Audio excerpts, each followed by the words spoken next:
Good morning, everyone, and welcome to the webinar. This is session number 7 of 8 webinars that we're hosting this year to help math leaders across the state develop and refine math intervention structures within their culturally responsive multi-level systems of support. Some quick introductions of the folks behind the scenes for today. I'm Heidi Erstad, a Technical Assistance Coordinator with the Wisconsin RTI Center, and I will be facilitating today's session. I'm joined by my colleague Sarah Sum, who will be working behind the scenes today to answer questions in the chat box as they come up. Ken Davis, the DPI math consultant, is also on the line with us today, and he'll be answering questions in the chat box as they arise. We'll also hear from 3 featured presenters today from the New Berlin School District. This webinar is being recorded and will be made available on the RTI Center YouTube channel and the website, along with the presentations and resources that we share today. And we will email you the link to access those following today's webinar. Each topic in this webinar series comes from the recommendations in the Institute for Educational Sciences Practice Guide for assisting students struggling with mathematics. In previous webinars, we've discussed the role of screening, motivational strategies, content, instructional practices, and fact fluency in effective intervention design and delivery. Today, we'll talk about monitoring the progress of students in interventions. Next month is our last webinar in this year's series, and we'll feature some summary work of the year to date and some action planning for next steps. So here's today's recommended practice: to monitor the progress of students receiving supplemental instruction. In other words, students receiving interventions at the selected and intensive level of support, and to monitor the progress of students at the universal level who may be at risk. Monitoring progress moves us from what supports we should provide and the most effective instructional practices for intervention to how are students responding to the supports we're providing and what we should do next. The topic of progress monitoring aligns with the items you see on the screen from our RTI Center's School-Wide Implementation Review, or the SIR. The SIR is a free online self-assessment for schools to gauge implementation of their multi-level systems of support. Please feel free to contact us if you want to learn more about this system assessment. So today's agenda will begin with about a 15-minute overview of the research on this topic, and then we'll switch over to our practitioners to learn what progress monitoring looks like in the application in a school district. We'll also share with you some resources on the topic and save some time at the end for Q&A. You should see that there's a Materials tab on your GoToTraining control panel where you can access the PowerPoints that are being shared today, as well as those additional resources.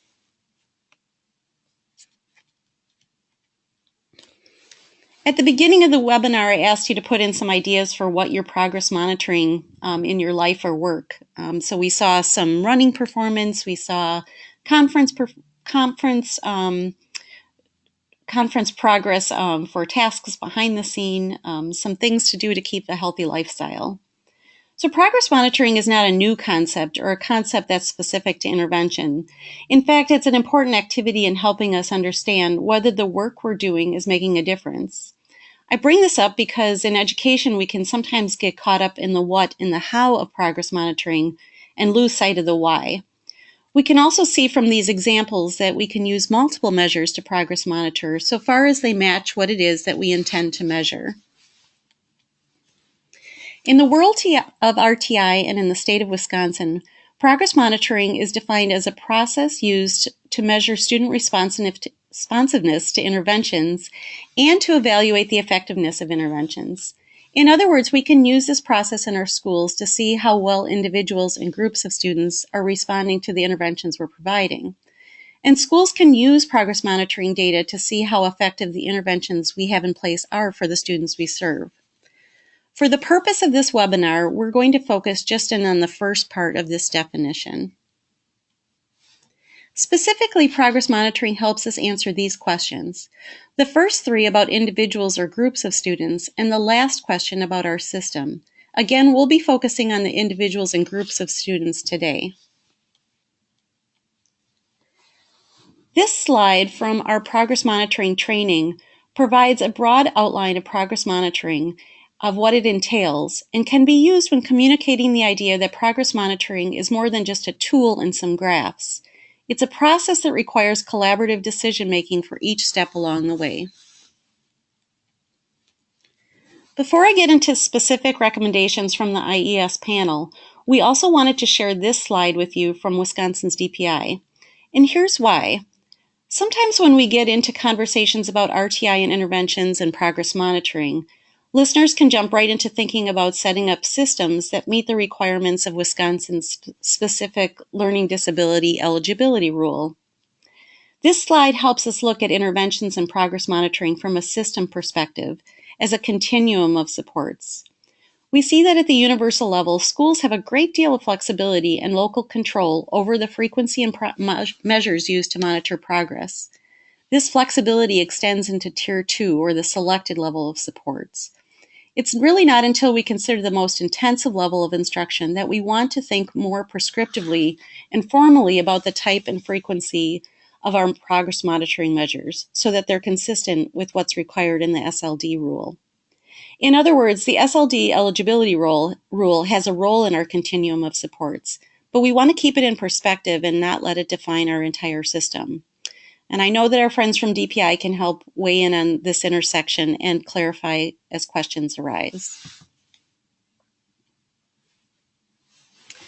Here on the screen are 3 ways that the IES panel suggests for monitoring the progress of students struggling in math.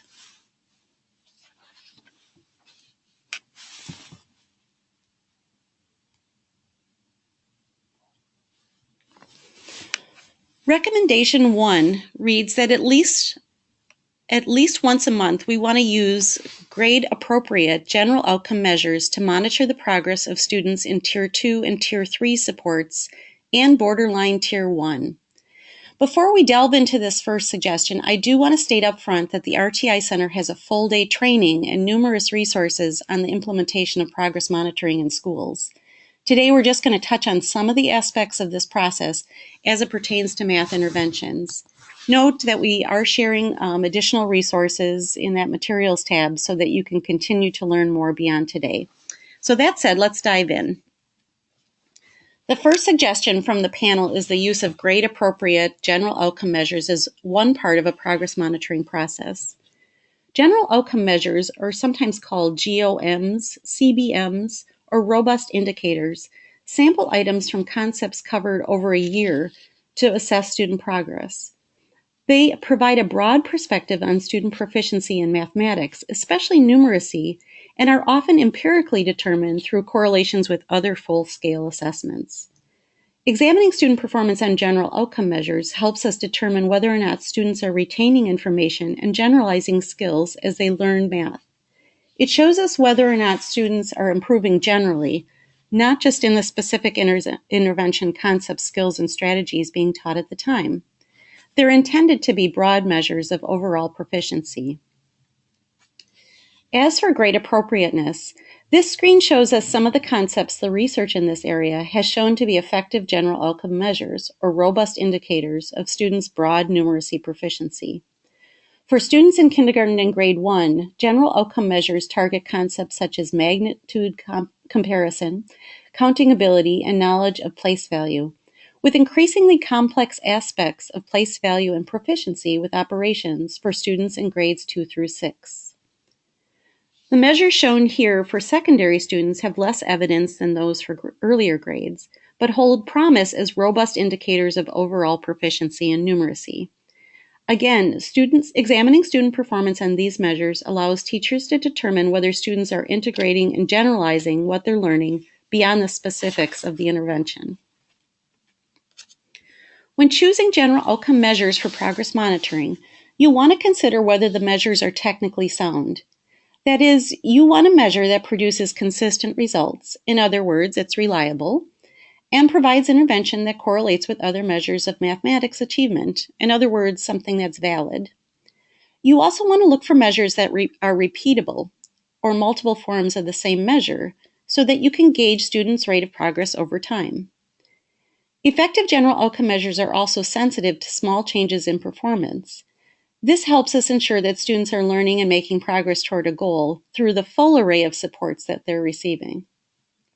Standardized and clear procedures for administration are an important feature so that the end users can trust the data that they're analyzing.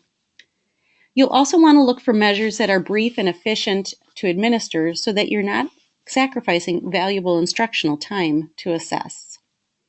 And finally, as you look at measures, consider that you'll want to collect data that's observable, measurable, and specific so that you can create visual data displays or graphs to facilitate collaborative analysis and decision making.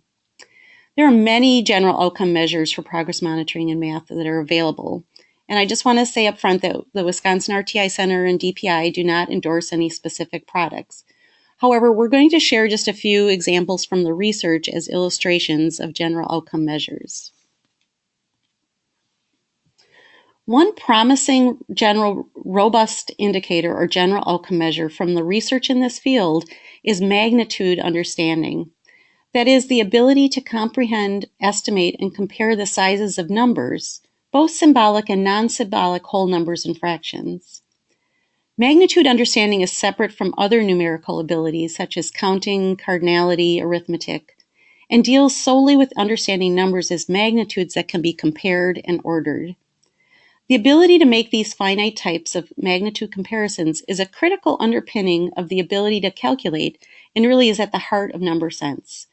Such understanding is typically assessed using comparison or estimation tasks. So we're going to look at some examples from the research. This first one is from a recent study of primary age learners using symbolic and non-symbolic magnitude comparison tasks. In this international study of over 1,000 primary age students, researchers looked at the relationship between students' performance on these tasks and their overall math achievement. This specific task asks students to select the larger of two numbers in the symbolic task and the larger of two quantity sets in the non-symbolic. Each task had a 1-minute time limit. The researchers then compared student performance on those tasks to student achievement on the math fluency and calculation sections of the Woodcock-Johnson 3. What they found was that students who scored higher on the 1-minute magnitude comparison tasks also scored higher on the lengthier Woodcock-Johnson math tests of fluency and computation, and that this relationship was significant. Without getting too technical here, the researchers found that these probes are as likely to give us a good sense of where students are in their numeric proficiency with a 1-minute quick check as they are with a longer, more involved math achievement test. And that's exactly what we're looking for in a general outcome measure. The research on magnitude comparison tasks as quick, valid, reliable general outcome measures has also been extended into upper grades as well. So here we see a sample of a magnitude comparison task for middle schoolers that was developed and tested by Dr. Ann Fagan of the University of Iowa. Again, here students select the larger of two for each set in a timed setting.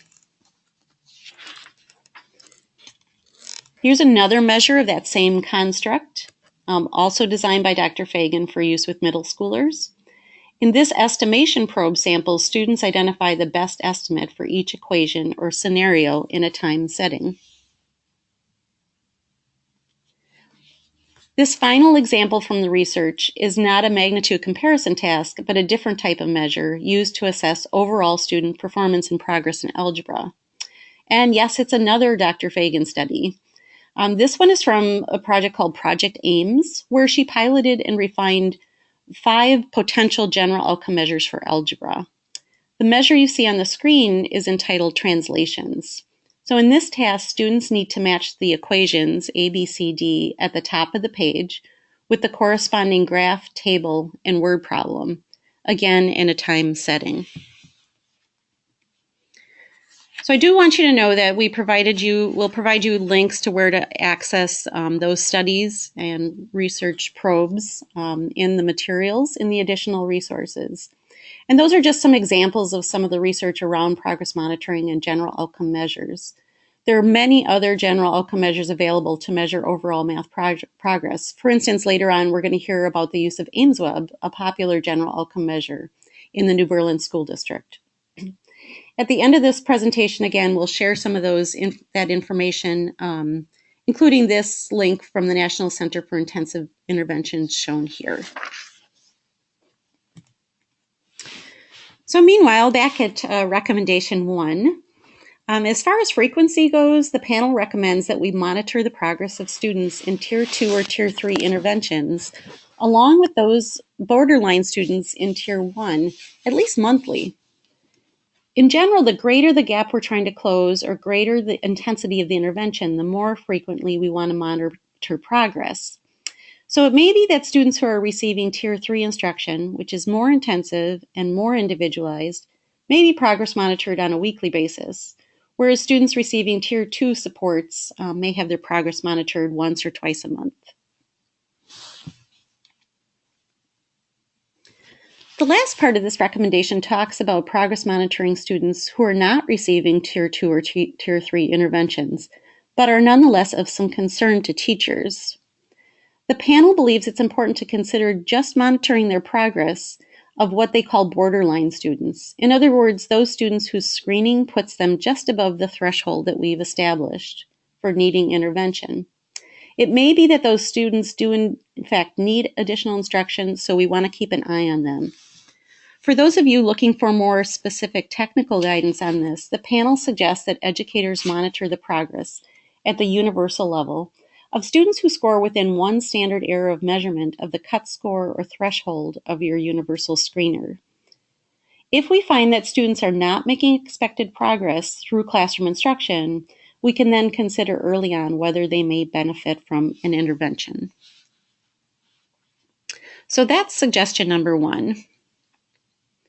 Suggestion number 2 around this recommendation is to use curriculum-embedded assessments in interventions to determine whether students are learning from the intervention. So whereas those general outcome measures are very broad, these are specific curriculum-embedded assessments focus specifically, again, on the instructional content that students are learning that day or that week.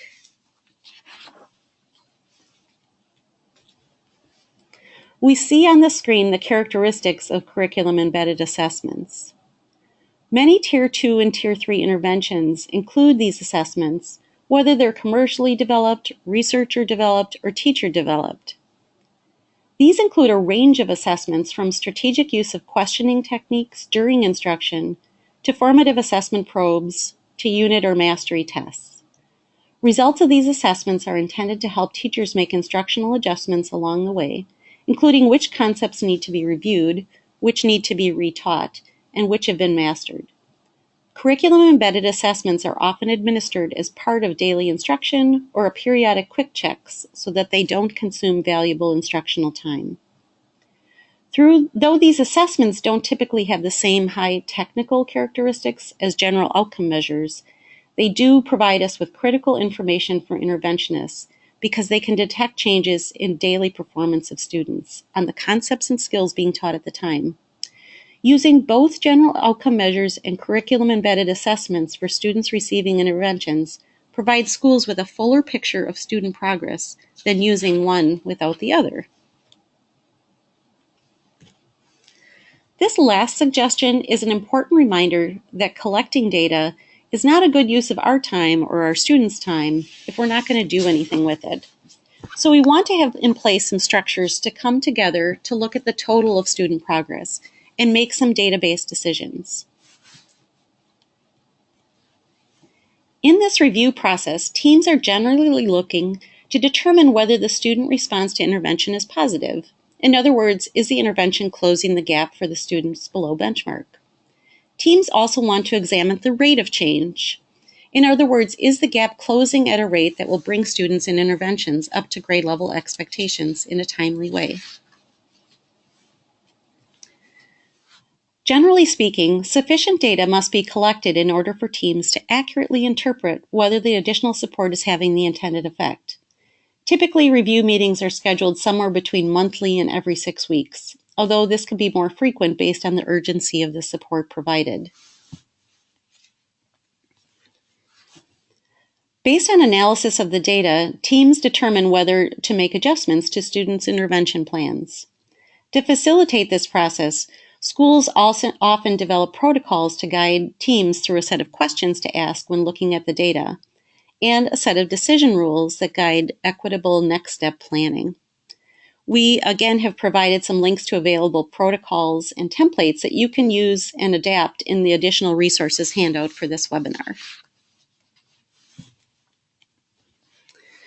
So, now that we have some guidelines for practice, we're going to move on to the highlight of today's session and look at what this process looks like in action. I'm happy to introduce 3 math coaches from the New Berlin school districts who work with kids and teachers from primary to secondary.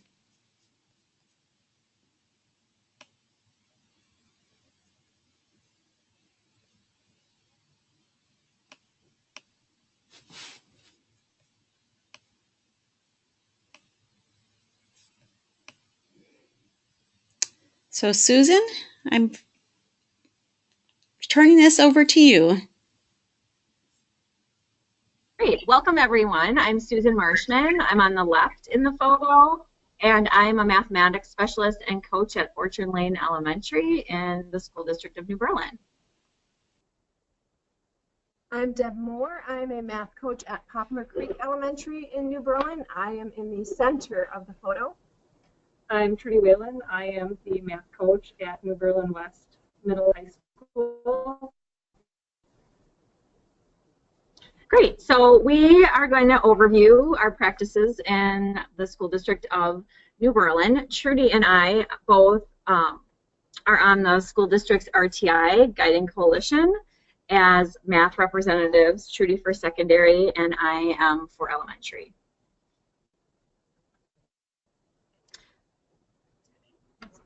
So I just wanted to we wanted to refocus a little bit, and as Heidi shared earlier, we're going to talk about what we do in our building specifically to address the needs of students who are struggling in math.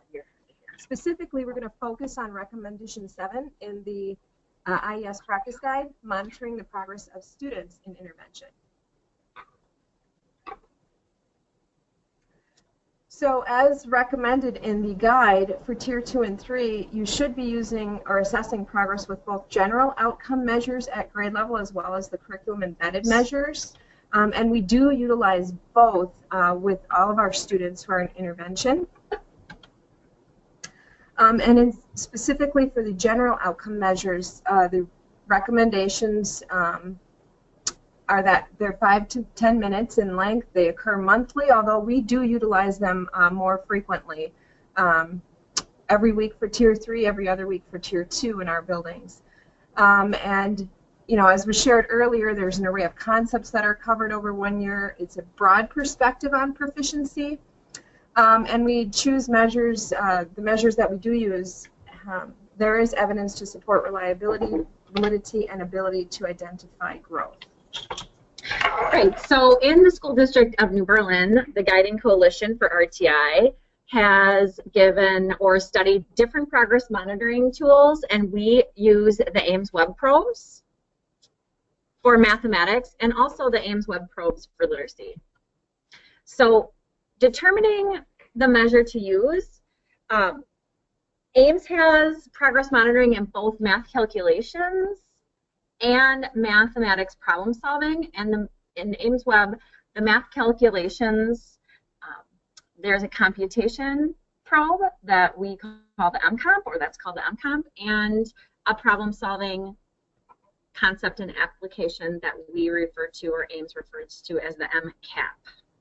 And so at the secondary level, students are placed into intervention and are monitored in both computation and problem solving right off the bat. So when we're determining the measures to use, we always progress monitor them in both, unless they have achieved the goal of reaching 3 at or above the 50th percentile. We will no longer have them continue with that progress monitor for that specific area. All right, so that is basically our policy for progress monitoring students in mathematics, that we progress monitor both in math calculations and math problem solving. And once students reach their goal line, then we will discontinue the progress monitoring of that, and continue with the other. All right, one of the progress monitoring tools, the MCAP, Concept and Applications, General Problem Solving Skills for grades 2 through 8. They're 8 minutes at the elementary level and 10 minutes at the secondary. Probes are of similar difficulty per grade level, and the questions increase in difficulty. Skills are presented in similar order, frequency, and sequence. So if you look at one probe to the next probe, you'll see, like, for example, in 6th grade, question 2 will always be a question on equivalence of fractions. So they're very similar. No rulers, guides, manipulative, or other math-related materials can be used. And then we also have the computation in grades 1 through 8. And that is also similar. They're elementary 8-minute probes, secondary 10-minute probes. 8 minutes.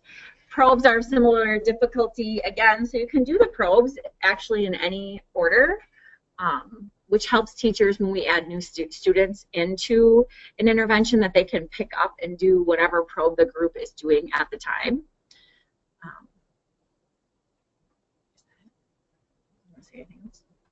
Okay, so how it looks for Tier 2 students in the school district of New Berlin is that they initially are progress monitored in both computation and concepts.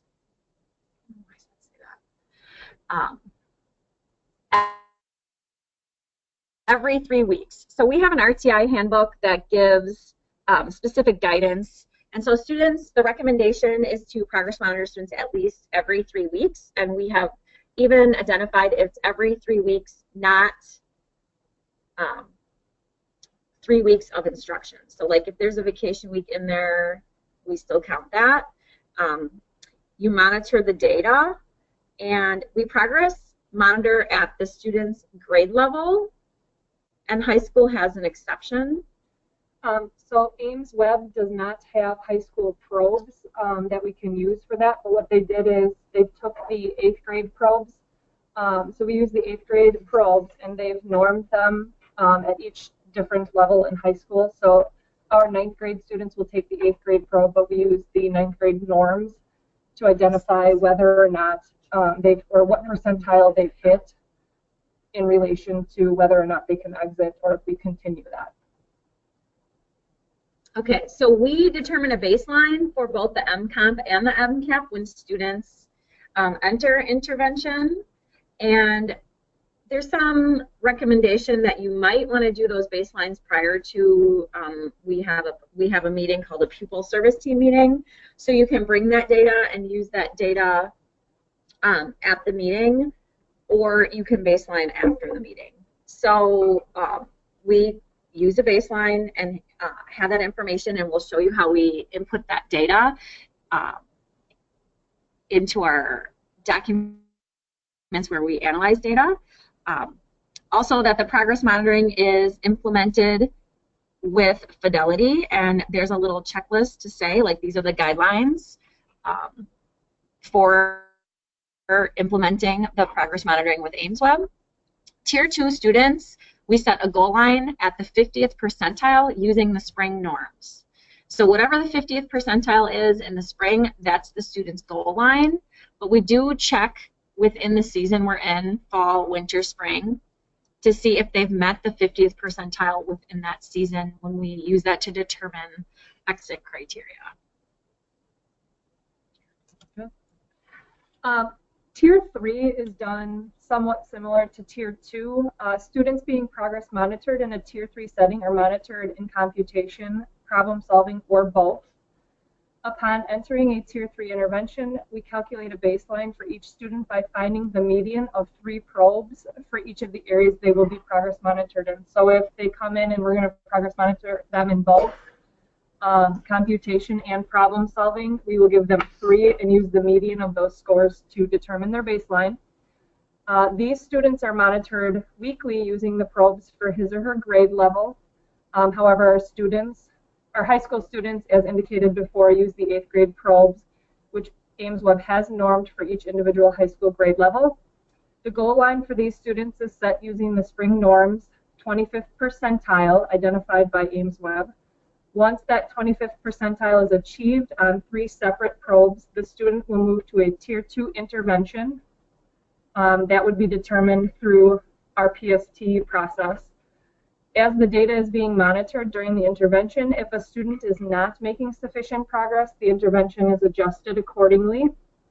What this might look like will be discussed a little bit later. However, if a student has gone through 2 different rounds of the intervention and still has not made sufficient progress, a fidelity check would be done by our school psych, which would then potentially initiate the SLD referral process.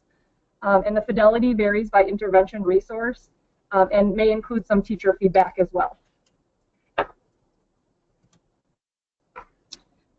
So in addition to progress monitoring with the Ames Web benchmark probes, we also do utilize the curriculum embedded measures that are present within the interventions that we use. The 2 most prevalent programs used in our building for intervention both have these types of assessments that our interventionists use regularly. There are pre-assessments, there are quick checks. There is a weekly assessment and a unit assessment in, again, both programs that we tend to use more frequently. And then a program exit assessment is also used. These results are shared with coaches and with classroom teachers as well, and when possible, at least in our building, we do try to free up classroom teachers once per month to meet with our student learning assistants who help and assist with intervention so that they can meet together to look at how intervention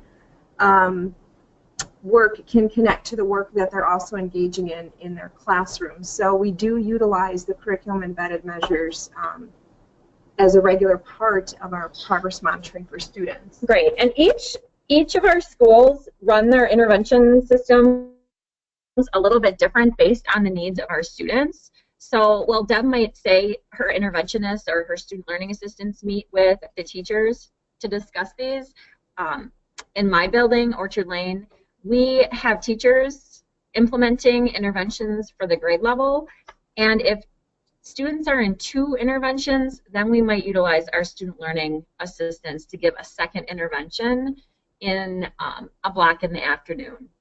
So it kind of just depends upon the school and how we work that. So instead of having monthly meetings where our teachers meet with our student learning assistants, we have quarterly meetings where the teachers and the student learning assistants get together and talk about the data of the kids and how it can relate back to the class, specific things they can work on in the intervention that they're struggling with within the curriculum. That's not necessarily our data review meeting, although they do look at data. I'm, as a specialist and a coach, I don't attend every one of those meetings, but we do attend all the data meetings. So, you know, as recommended in the guide, we do also monitor progress at, you know, Tier 1 students, especially those that are just above the cutoff score, 25th percentile. Our main screener is math, so that we can, you know, intervene and jump in quickly if they do need to be moved to Tier 2, if they do begin to fall behind. As Susan alluded to, it's different in each building a little bit, but we all have data meetings where we do meet with grade level teachers to review data of students in intervention. Teachers also bring student concerns to these meetings, and we use this time to, again, really dig into and look at the data, both the intervention data that we have on students as well as classroom data that the teachers bring. And in a few more slides, we'll be sharing how we organize these meetings in each of our buildings. Yep. So we don't formally give Ames Web probes to our students at Tier 1.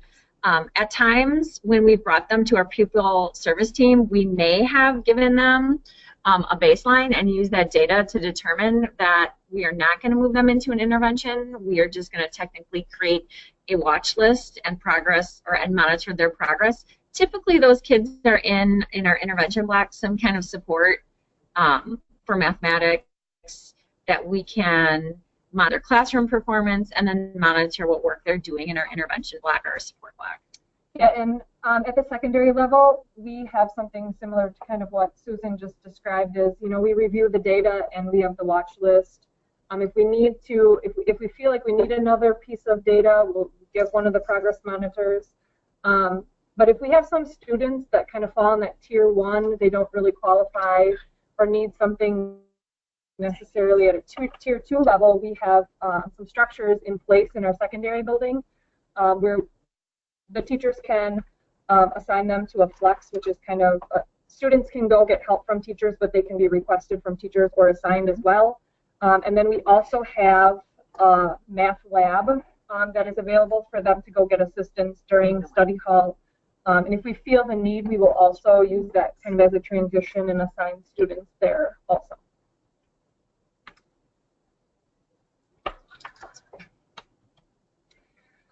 As the data is being monitored and reviewed for all students receiving an intervention, adjustments are always made accordingly.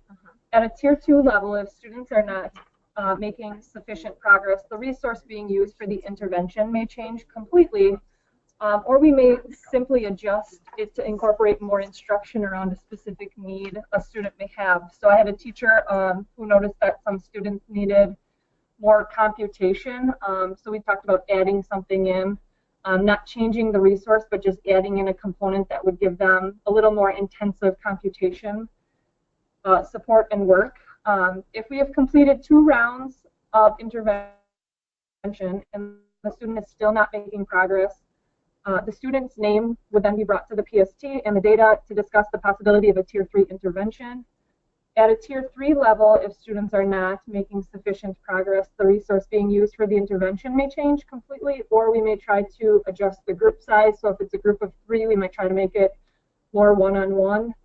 Our tier 3 groups are typically 3 or fewer students. If we have completed the 2 rounds of intervention and the student is still not making progress, the student name may be brought to the PST with the possibility of discussing the SLD referral. So, as we all have alluded to, we all do spend a great deal of time reviewing data regularly, but again, it's different at each building. There is a leadership team, the math coaches and teachers review the data. At elementary, again, in our building, it's done monthly, although we do obviously touch base with teachers regularly as well. And secondary, as Trudy had said, well, you can speak to that again.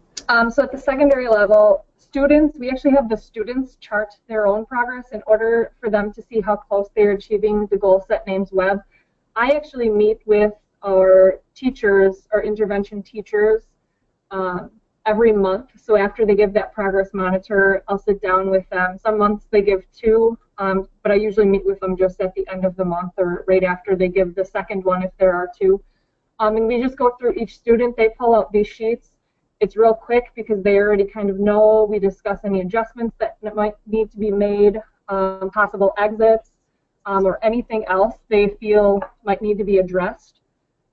So I kind of went through and created a sheet so that students can see, how close are they getting to hitting that mark that they need. And as Trudy had, alluded to or stated, her students do chart their progress on a graph that she's going to share a little bit later on. But in all buildings, most teachers have students document their own progress and do share at, the Ames Web graphs or charts with kids, so that they can see where their progress is and where their goal line is and how close they are, and so it is addressed with students as well. Great. So our PST process, our pupil service team process, there's a referral process, and teachers input information into a program called Infinite Campus. Maybe your district also uses some kind of system like that.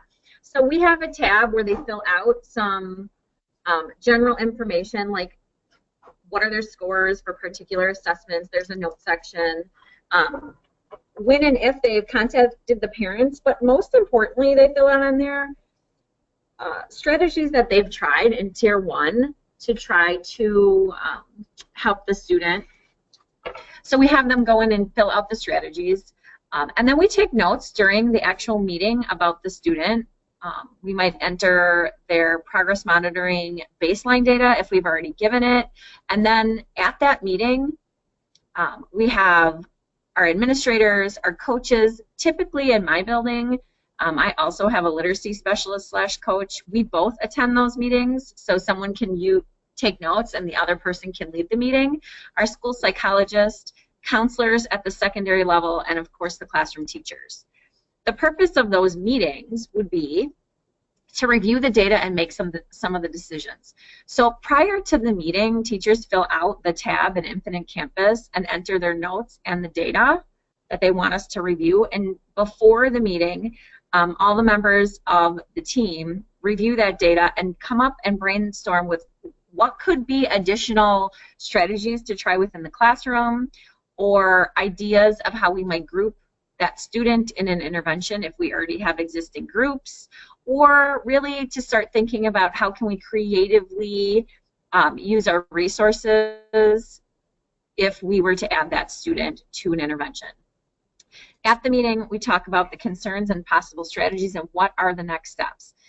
Doesn't always lead to that student joining an intervention.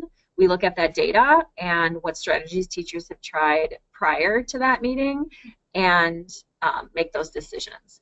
And then the pupil service team also meets at my school. We have a team, our team meets every other week, and we look at the data. The teachers aren't always included in those meetings, but we do then meet with the teams monthly to discuss the data. So we have what we call like our navigation team, that's our admin, our psych, and the 2 coaches specialists, and we look at the data of all the kids in intervention, and after every universal screening, we use MAP. We look and see which kids have been below the 30th percentile, whether or not they're in an intervention, touch base with the teachers about how, what's their data for their classroom performance. And so the pupil service team really looks at a lot of different things, universal screening data to intervention data, and to how we're going to creatively schedule and use our resources. So what I've included here is a form that we use at Poplar Creek to kind of organize our data. We do share these with our leadership team.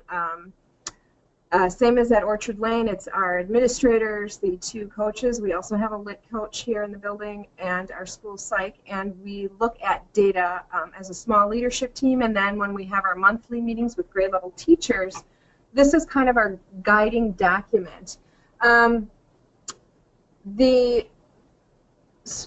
There are spaces on this sheet where we do look at the universal screening, as Susan had mentioned. We look at the fall map data, the winter, and then the spring. As you can see on here, it's not filled in yet because that window is not yet opened. And then students who score on the map, we too look for students who may have had a drop in scores, or the 25th is kind of the area we really look at, but we also look at kids who might be slightly above that have had a drop. And we gather some baseline or benchmark data on them. That is also entered on this sheet.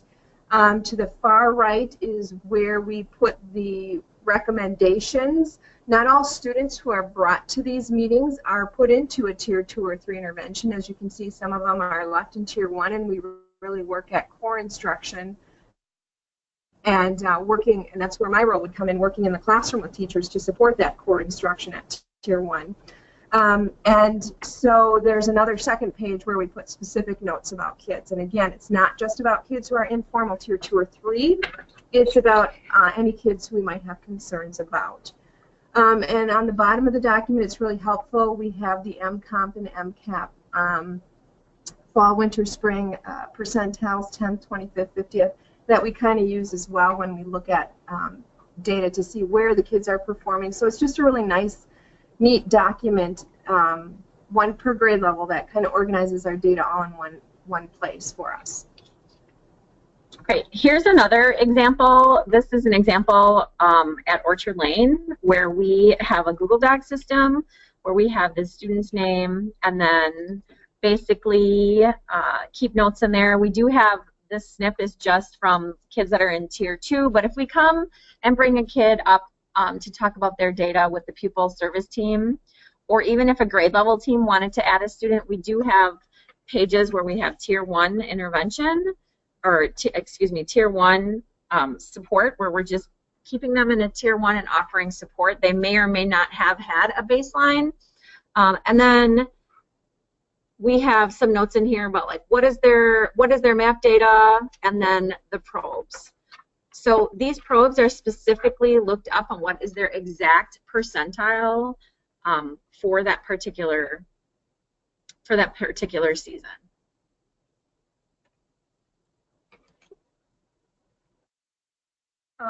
So as stated before, this is the document that we use for students to chart their progress in their intervention. So the one on the left there shows their problem solving. So this is an example of an actual student. And what I did is I went through and I kind of marked, you can see in pink there, the different seasons, or the different percentiles, kind of when we look at where the 50th percentile is. So they're normed for each different season.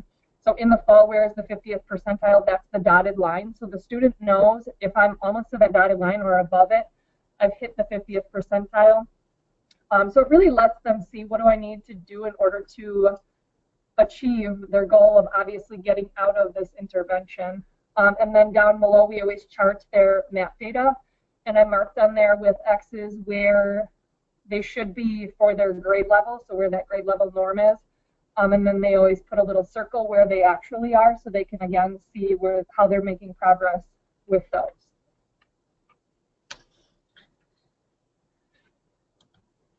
The next document that I put on here is our way of communicating to the parents at the secondary level how the progress is going for their specific student or child. So in order to keep parents informed in regard to the progress of his or her child, we use this document. The document allows us to report on the various units that the student is working on intervention, so it doesn't really matter what resource they're using for intervention. The parents are able to see what the child scored on a pre-test and then also on a post-test. And then the student has the opportunity to kind of put in some reflections. The teachers kind of help them with that, but identify strengths, after they take that pre-test, some of the challenges they might have, so that, that might be something that they're specifically working on during that unit, so that that post-test goes a little bit better. We don't actually send them the Ames web data, so this allows us to kind of share, what specific skills the student is working on and how they're doing. Okay, this is a communication document we use at an end of the year report. So on the top, you'll just see some data for the curriculum embedded measures and how they did.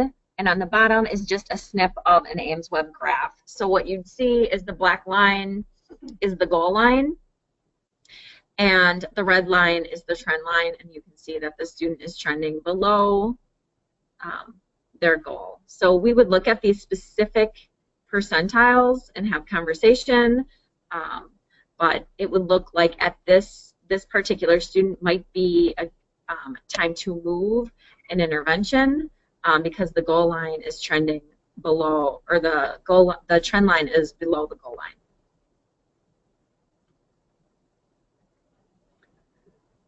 So at the secondary level, one of the things that we've kind of noticed is that when we started out, we were doing more of the interventions than the teachers were, and so we've kind of made a shift, and our teachers deliver the instruction now in our intervention classes, and I'm there at the secondary level more to support them, review the data with them, discuss concerns.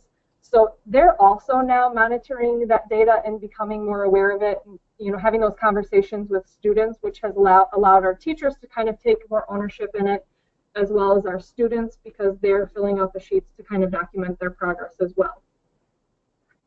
I just wanted to add that as a result of, this process that we go through with students and teachers in looking at data and looking at goals, it's kind of spilled into core instruction and classroom instruction as well for all students. Teachers are more aware of data for everyone, and some are engaging in the practice of goal setting with students for topics of study and using that, more formative data to inform instruction as well. So we've really seen a change in that area, which is great.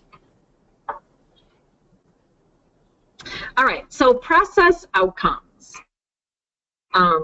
We were asked to discuss a little bit of our process outcomes. I feel like this is an area that we probably need to grow in, but we do document which students are put in interventions on our Infinite Campus document, and then that information can be analyzed at the district level of the total number of students in intervention at each tier, what interventions they're using. We update those Infinite Campus tabs about each student each time they either move an intervention, exited intervention, so all that data is available for our district leaders to analyze or for the RTI team to analyze. But specifically at our schools, you'll see that we have a dismissal rate, and what I have just recently or last year started documenting is which interventions students are in, how long, and how long each student that is dismissed, how long have they been in the intervention, and then of course what is their data look like when they are dismissed from the intervention. Are they still successful? How are they doing on their MAP assessments as well as their classroom performance? I've started doing that at Poplar Creek as well. This is my first year in this building, but what we're hoping to do is get some longitudinal data so that we can continually look at refining the process that we use for RTI. And so, yeah, I would agree that this is an area that we're still working on and growing in. Yeah, and one of the things that we're kind of looking at right now for high school is changing maybe the resource that is more of our focus, not that it's the only one that we use with the high school, but maybe adjusting that. But as you can see, our current dismissal rate at the secondary level is 26% of the students that were in at the beginning of the year are now out. And then I kind of marked on their classroom performance because we're always concerned about how they're doing in their actual math class. So 89% of those students are maintaining a C or higher in their math class, and 78% of them in the winter achieved at or above the 40th percentile. So we're pleased with that, obviously, but again, we have adjustments to make to those as well. Thank you for letting us share the work that we've done in New Berlin.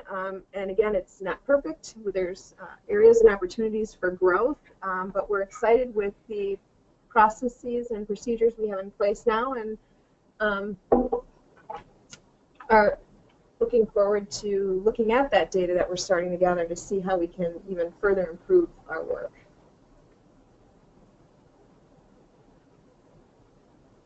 Thank you so much, Trudy, Susan, and Deb, for sharing your story. It really reinforces what a collaborative process progress monitoring is and how the data can really support and focus those conversations for individual kids, as well as at the end, just talking about how you're using that data to improve your system. Really exciting story. We had a couple of questions come through, so before I switch the screen back to the main presentation, I just want to run a couple questions by you that came through in the chat box. It sounded like you use MAP as part of your screening process. Is that accurate? So, we use MAP as our universal screening tool. okay. And then Correct. you use IES Web for progress monitoring. Correct. So there was also a question about the types of interventions. I know that's on a slightly different topic from this particular webinar, but can you just give us like a quick review of the types of interventions that you provide for students at different levels? Sure. In elementary, we have a lot of students in the Number Worlds program. We also have some in Focus, which is an ancillary program as part of Envision, which is our math curriculum that we use here. A number of students are engaged in Box of Facts for working on fact fluency. The question was, do you use them for Tier 2 or Tier 3? We do use them both for Tier 2 and Tier 3 intervention, the programs that were just mentioned. At the secondary level, for our middle school students, we typically use Number Worlds as well. The high school students right now, we use Algebra City. What we found is it's really hard to find any programs or resources out there to use with some of the high school students. We're kind of exploring other options, and with the potential, obviously, to use Number Worlds, because that goes up through 8th grade content, so that would be some of those pre-algebra skills that they need to be successful in high school as well. So we're kind of exploring that option as well. If we have some students who need more of a Tier 3 support, we will use Number Worlds, but we look sometimes even at using Focus depending on how low they're at or where their level is. And we have some of the Brad Witzel specific books related to fractions, equations, and integers that we can use as well if students need specific work in those areas. We found that those can sometimes be successful. But it's really about finding what's best and what each student needs for us, and we kind of identify from there where to go. Thank you. And then finally, someone asked whether your RTI handbook is available. We're wondering if that's available publicly or something you might be interested, willing to share. It is available to our district. I will ask. That's cool. We have a meeting this Friday. I'll ask our leadership if we're going to make that public. It's obviously always a work in progress, but we do have in there each intervention option that we have for both literacy and mathematics and what the program guide is. So, you know, how frequent, how many number of minutes, what the group size is for each particular intervention. And so, yes, I will find that out. Okay. And if it turns out that New Berlin can share that document, then when we post the webinar, we'll put that link on there as well to that handbook. So again, I want to thank you so much for sharing your wisdom and sharing your experience with us.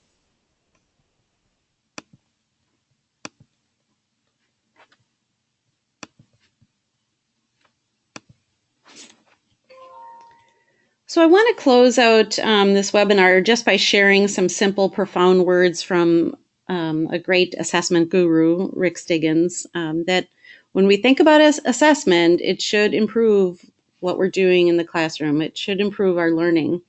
And I want to bridge those words to this quote from Karen Van Noy, who's an RTI coach in the state of Washington, on the value that monitoring progress holds in improving learning, that in the past, most teachers intuitively knew who was struggling, and most of us were on the right track in a lot of ways, but our practices weren't as intentional. We now have evidence sooner of whether our instruction is working or not, so we can make adjustments to serve students better. And I really think that sums up the point of progress monitoring.